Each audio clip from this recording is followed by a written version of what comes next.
राम राम भैया। तो आज का नया वीडियो में तुमको सबको स्वागत है। तो आज ही आप चाह रहे थे चित्तौड़गढ़ घूमबा, तो ते भी चलो हमारे साथ में, क्योंकि मैं भी पहली बार जा रही हूँ चित्तौड़गढ़ देखबा के लिए। तो बन गई नॉलेज तो ज़्यादा अच्छा कौन उड़ागी, तो उंडा कहीं जो वो कहीं बोले थे गाइड, वो गाइड करूँगा मैं जा रहा हूँ मैं भी। और फिर वो जो बताओ जो मैं घूमू लोगी साथ साथ में, पत्ती तो मैंने भी नॉलेज कौन उड़ाएगी चित्तौड़गढ़ की फोर्ट के बारे में, पहली बार जा रही हूँ। तो बताओ जो मैं तारा बताऊँ लो। तो चलो आप चला पहुँचा चित्तौड़गढ़ और फिर तान चित्तौड़गढ़ फोर्ट दिखाओ। चलो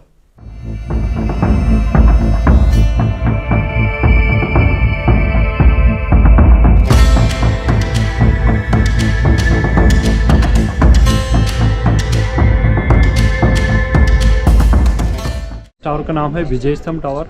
इस टावर की स्थापना हुई 14वीं सेंचुरी में। यहाँ के राजा थे राणा कुंभा। उन्होंने गुजरात के शासक महमूद खिलजी और मध्य प्रदेश के शासक अहमद खां दोनों को एक ही साथ एक ही युद्ध में उन्होंने हराया था, यानी उन्होंने दो स्टेट को एक साथ विन किया। तो उस विजय के उपलक्ष्य में उन्होंने इस विजय स्तंभ टावर का निर्माण कराया। ये कौन सा टूटा हुआ कौन सा है? ये सारे डैमेज टेम्पल्स है सर। डैमेज? हाँ, ये टेम्पल है, ये भी टेम्पल है, सारे टेम्पल हुआ करते डैमेज सारे। हाँ, ये सारे डैमेज टेम्पल्स बने हुए हैं। और ये हम यहाँ पर नेक्स्ट बाद में चलेंगे, इसके एक बार इसकी जानकारी दे दूँ। तो विजय स्तंभ टावर की स्थापना में 14वीं सेंचुरी में राणा कुंभा ने बनाया था। उस समय इसको बनने में करीबन 10 वर्ष लगे थे। लगभग 1448 से लेकर 1458 तक बनके तैयार हुआ। उस समय इसको बनाने में करीबन 90 लाख रुपए सोने और चांदी की मुद्रा इन्वेस्ट की गई, तब जाके विजय स्तंभ टावर बनके तैयार हुआ। जैसे अपने हिंदू धर्म में आज भी 9 ग्रह का पूजा होता है, उसी को ध्यान में रखते हुए 9th फ्लोर के अंदर इसको बनाया गया है। 122 फीट इसकी हाइट है और 157 स्टेप्स है। इसी के साथ राजस्थान पुलिस और माध्यमिक शिक्षा बोर्ड राजस्थान का जो लोगो है वो यही विजय स्तंभ टावर देखने के लिए मिलता है प्रेजेंट टाइम में। साथ ही में सामने साइड में पूरा गार्डन एरिया देखने को मिलता है। ये कहलाता है जौहर स्थल। जौहर स्थल, हाँ। सन 13वीं सेंचुरी में यहाँ पर 40 से 50 फीट काफी गहरा अग्निकुंड हुआ करता था। तो इसी स्थान पे रानी पद्मिनी ने अपने आप को अग्नि के अंदर जिंदा सेक्रीफाइस किया, जो जौहर कहलाया। तो पूरा गार्डन एरिया आज भी जौहर स्थल के नाम से जाना जाता है। 1956 में जब गवर्नमेंट ने यहाँ पर सर्च ऑपरेशन किया, उनको यहाँ पर डेड बॉडीज मिली, ज्वेलरीज मिली, जिससे यही प्रूफ हुआ है कि उन्होंने यहीं पर जोड़ किया। उसके बाद से गवर्नमेंट ने टूरिस्ट की फैसिलिटी के हिसाब से इसको गार्डन में कन्वर्ट कर दिया है। अब हम बात करें जोर की, तो इस किले पे 3 बार जोर हुआ है। सबसे पहला जोर हुआ है 1303 में। यहाँ के राजा थे रावल रतन सिंह, उनके आयत रानी पद्मिनी। जब अलाउद्दीन खिलजी ने इस किले पे अटैक किया तो रानी पद्मिनी ने सबसे पहला यहाँ पर जोर किया 16,000 लेडीज के साथ में। सेकंड जोर हुआ है 1535 में। यहाँ के राजा थे राणा सांगा, उनकी आयत रानी कर्णावती। जब बहादुर शाह ने इस किले पे अटैक किया तो रानी कर्णावती ने 13,000 लेडीज के साथ यहाँ पर सेकंड जोर किया, जो महाराणा प्रताप की दादी थी। और तीसरा जोर हुआ है 1568 में। यहाँ के आखिरी पावरफुल राजा रहे वो महाराणा प्रताप के फादर थे महाराणा उदय सिंह जी। जब अकबर ने इस किले पे अटैक किया तो महाराणा उदय सिंह जी उदयपुर थे, उदयपुर का निर्माण करा रहे थे। तो यहाँ पर अकबर की सेना से महाराणा उदय सिंह जी सेनापति जयमल फत्ता कला राठौड़ जी ने फाइट किया, लेकिन वो युद्ध में शहीद हो गए। और जयमल जी की वाइफ फूल कौर ने 7,000 लेडीज के साथ यहाँ पर थर्ड जोर किया। तो इस प्रकार 3 जोर हुए हैं इस किले के ऊपर, लेकिन यादगारी तौर पर रानी पद्मिनी का जोर ही बन के रह गया है, क्योंकि वही सबसे ज्यादा कॉन्ट्रोवर्सी में रहा है।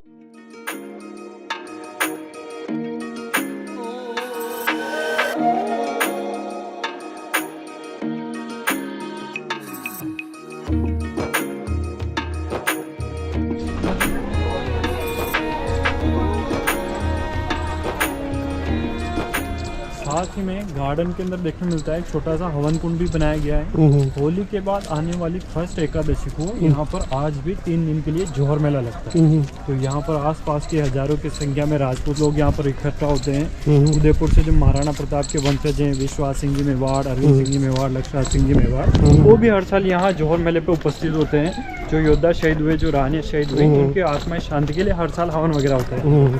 तो 3 दिन का कल्चर के अकॉर्डिंग एक्टिविटीज वगैरह रहती है। तो सामने जो टेंपल देखने को मिलता है, इस मंदिर का नाम रखा गया है समादेश्वर मंदिर। इस मंदिर की स्थापना 11वीं सेंचुरी में एमपी के राजा परमार वंशज राजा भोज, जो धार से निवासी थे, वो यहाँ पर गेस्ट बन के आए। तो उनके यहाँ की मेहमान नवाजी काफ़ी पसंद है और उन डोनेशन दिया, जिससे इस मंदिर का निर्माण हुआ 11वीं सेंचुरी में। लेकिन 13वीं सेंचुरी में अलाउद्दीन खिलजी ने इसको भी डैमेज कर दिया। फिर 14वीं सेंचुरी में यहाँ के राजा बने राणा मोकल। तो राणा मोकल ने इस मंदिर को वापस रिनोवेट कराया और उन्होंने इस टेम्पल के अंदर एक ही स्टोन के ऊपर 3 फेस बनाए हैं ब्रह्मा विष्णु महेश जी के। जो अगर आप हम ब्रह्मा जी के मंदिर की बात करें ओनली फॉर, तो ऑल ओवर वर्ल्ड के अंदर अजमेर के अंदर पुष्कर के अंदर देखने को मिलता है। यहाँ पर ब्रह्मा विष्णु महेश तीनों का एक ही रूप एक ही स्टोन के ऊपर देखने को मिलता है, जो 9 फीट की इमारत है, जो अंदर आपको विजिट करने के लिए मिलती है। तीनों के बारे में कहा जाता है कि ये जीओडी गॉड है, यानी जनरेटर, ऑपरेटर और डिस्ट्रॉयर है। तो तीनों एक का एक ही रूप आपको मंदिर के अंदर देखने को मिलता है। उसी के साथ इस मंदिर परिसर पे अनेक कलाकारों ने अपने हाथों द्वारा कलाकारी दिखाई है। जैसे ऊपर काफी सारी अप्सराओं की मूर्ति है जो डैमेज हो गई है, क्योंकि अलाउद्दीन खिलजी बाद भी जैसे बहादुर शाह ने अटैक किया, अकबर ने अटैक किया, तो उन्होंने भी डैमेज किया। पहले जो रानियां होती थी जो ज्वेलरी पहनती थी, तो ये ज्वेलरी का डिजाइन देखने को मिलता है। इस तरह की रानियां उस जमाने में ज्वेलरी वगैरह डिजाइन पहना करती थी। पहले किस प्रकार सैनिक घोड़े हाथी बैठकर फाइट करने जाते थे, उस जमाने किस प्रकार हाथी को डेकोरेट किया जाता था, वो भी यहाँ पर हमें देखने को मिलता है। और जैसे ब्रह्मा जी जो है वो हमेशा लोटस पे विराजमान रहते हैं, तो इस मंदिर के चारों ओर लोटस की डिजाइन दिखी, जिससे ऐसा प्रूफ हो कि मंदिर लोटस के ऊपर विराजमान है। तो ऐसी खूबसूरत कारीगरी आपको इस टेम्पल के चारों ओर देखने के लिए मिलती है।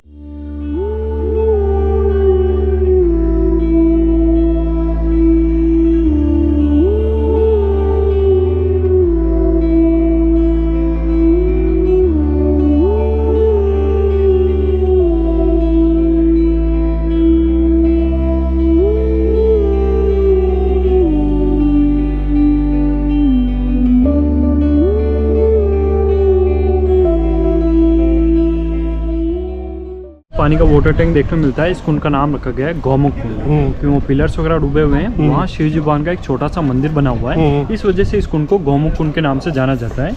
ये इस किले की सबसे पवित्र जगह मानी जाती है और इस कुंड को सांस बहू का कुंड कहते हैं। जैसा कहा जाता है रानी पद्मिनी अपने पैलेस से टनल के जरिए यहाँ पर आती थी, यहीं पर नहाया करती थी और टनल के जरिए वापस अपने पैलेस के अंदर लौट जाया करती थी। इस वजह से इस कुंड को सांस बहू के कुंड के नाम से भी जाना जाता है। ऐसे इस किले के ऊपर आज भी 84 पानी के तालाब बने हुए हैं जो अलग अलग जगह बने हुए हैं। ओनली फॉर ये जो पानी का तालाब है रॉयल फैमिली के लिए यूज में लेने के लिए बनाया गया।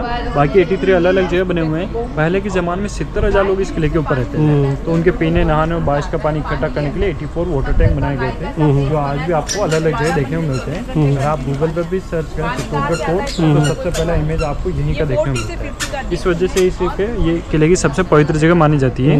और इस कुंड की सबसे बड़ी खूबी है कि आज दिन तक ना तो कभी सूखा है, और गर्मी के मौसम में ठंडा पानी रहता है और ठंड के मौसम में यहाँ का गर्म पानी रहता है। साथ ही में ऊपर की साइड में एक डैमेज हवेली देखने को मिलती है। महाराणा उदय सिंह जी जो कमांडो थे, जयमल फतह कला राठौर जी, वो सामने वाली हवेली के अंदर रहा करते थे। और उन्हीं की वाइफ फूल कौर ने 7,000 लेडीज के साथ यहाँ पर थर्ड जोड़ किया था, लेकिन वो डैमेज होने का वहाँ अंदर जाना अलाउड नहीं रहता है, तो हम गाड़ी से उसके फ्रंट से होते हैं, फिर नेक्स्ट पॉइंट चलेंगे रानी पद्मिनी का। तो इसमें पानी डालते हैं या फिर क्या है? नहीं, ओनली फॉर बारिश का पानी कलेक्ट होता है, ओनली बारिश का। हाँ, गौमुख की है ना, तो मतलब गर्म पानी और ठंडा पानी आता है। वो सर्दी के मौसम में गर्म पानी रहता है और गर्मी के मौसम में यहाँ पर ठंडा पानी रहता है। और ये कुंड कभी भी सूखा नहीं है, ये यहाँ की खूबी है। पानी आता रहता है उसमें, मतलब जैसे आज भी हम छोटे बच्चों को नजर नहीं लगे इसलिए उनको काला टीका लगाते हैं, तो उस जमाने में इस मंदिर को किसी नजर नहीं लगे इसलिए ब्लैक स्टोन लगाया गया था, ताकि बुरी शक्तियों से सुरक्षित रहे। और इस पूरे ऑल ओवर टेम्पल के ऊपर आपको एकमात्र ब्लैक स्टोन देखने को मिलता है, जो उस जमाने में ओनली फॉर बुरी नजर से दूर रखने के लिए लगाया गया। तो अपन को ये देखने को क्या मिलता है सामने? सामने देखने को मिलता है, इस गेट का नाम रखा गया है, आज भी उत्तरी जौहर गेट के नाम से जाना जाता है। ऐसा कहा जाता है कि जब रानी पद्मिनी जौहर करने आई थी, तो इसी गेट से चल के आई थी और उन्होंने अपने आप को यहाँ पर जौहर स्थल पे अपने आप को अग्नि के अंदर समाहित किया था। तो इस वजह से आज भी उत्तरी जौहर गेट के नाम से जाना जाता है। आपने पद्मावत मूवी देखी है सर? जब रानी पद्मिनी लास्ट में गेट खोल के जाती है, जौहर करने जाती है, तो इसी तरह का सीन क्रिएट किया गया था, लेकिन मूवी की शूटिंग यहाँ अलाउड नहीं की, क्योंकि मूवी के जो डायरेक्टर हैं संजय लीला बंसाली, उनके द्वारा हिस्ट्री में काफ़ी सारा चेंजेस किया गया था, तो उनको यहाँ पर परमिशन नहीं मिली। फिर जयपुर में शूटिंग हो रहा था, तो संजय लीला बंसाली के साथ मारपीट हुआ, फिर उनको यहाँ परमिशन नहीं दी, तो उन्होंने बम्बई इधर ही सेटअप लगाया, तो पूरा मूवी उधर ही शूट किया। इस फोर्ट के ऊपर एक भी पार्ट की शूटिंग अलाउड नहीं की गई इस वजह से। और ये सारे डैमेज टेम्पल से देखने मिलते हैं।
के अंदर बना हुआ एक छोटा सा मंदिर देखने को मिलता है।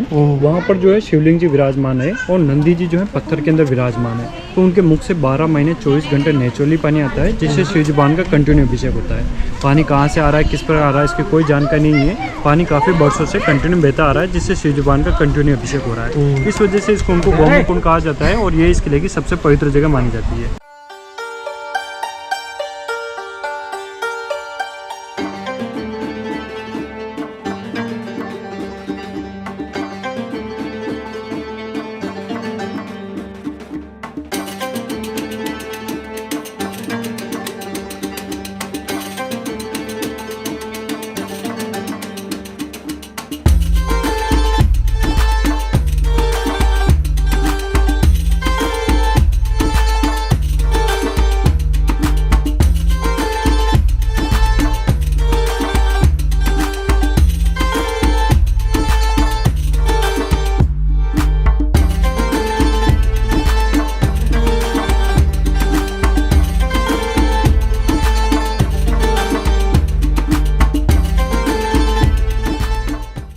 तो ये जो पूरा पैलेस आपको देखने में मिलता है, ये कहलाता है रानी पद्मिनी की दासियों का महल।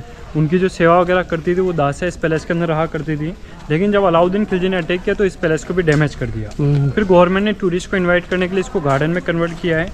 प्रेजेंट टाइम में हमें यहाँ पर गार्डन देखने के लिए मिलता है। यहीं पर आगे चल के हमें राइट साइड में रानी पद्मिनी का पैलेस देखने को मिलेगा, जो पानी के अंदर बना हुआ है, जल महल कहलाता है। सेकंड, यहाँ पर हमें दासी को डैमेज रूम्स भी देखने को मिलेंगे, जहाँ पर वो रहा करती थी। और थर्ड, ऐसा कहा जाता है कि रानी पद्मिनी का चेहरा जो है अलाउद्दीन खिलजी ने आईने में देखा, वो रूम भी हमें यहाँ पर देखने के लिए मिलता है। लेकिन रियलिटी में कभी भी रानी पद्मिनी का चेहरा अलाउद्दीन खिलजी को किसी भी तरीके से नहीं दिखाया गया। आप बुक्स में पढ़ेंगे या मूवी में देखेंगे तो ऐसा बताया जाता है, दिखाया गया। वो इसलिए बताया जाता है क्योंकि रानी पद्मिनी ने जौहर किया 1303 के अंदर, और रानी पद्मिनी के डेथ के ठीक 200 साल बाद 15वीं सेंचुरी में मुस्लिम कवि हुए मलिक मोहम्मद जायसी। तो उन्होंने 15वीं सेंचुरी में पद्मावतनामा बुक लिखी और उन्होंने अपने अकॉर्डिंग बताया कि रानी पद्मिनी का चेहरा आईने में दिखाया गया, ऐसा सब कुछ।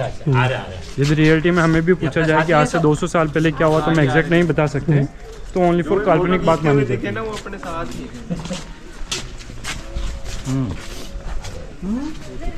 इसके काफ़ी सारे रीजंस आते हैं। जैसे फर्स्ट ये कि 13वीं सेंचुरी में मिरर का आविष्कार नहीं हुआ, तो रानी पद्मिनी का चेहरा मिरर में दिखाना पॉसिबल नहीं था। सेकंड, चेहरा ही दिखाना पॉसिबल होता तो फिर वो जौहर ही क्यों करते।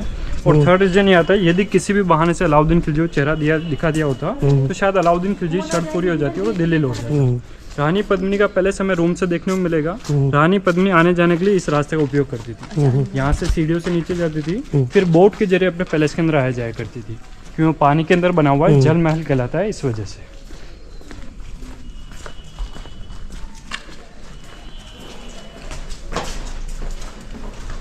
तो सामने देखने को मिलता है, ये कहलाता है रानी पद्मिनी का पैलेस। पहले के जमाने में कूलर, पंखे ऐसे नहीं होते थे, तो रूम को ठंडक रखने के लिए इसे जल महल बनाए जाते थे। आप ऑल ओवर राजस्थान में कहीं पे भी जाएं, जयपुर जाएं, उदयपुर जाएं, सब जगह जल महल देखने को मिलते हैं। तो रानी पद्मिनी के लिए रावल रतन सिंह जी द्वारा ये छोटा सा जल महल बनाया गया।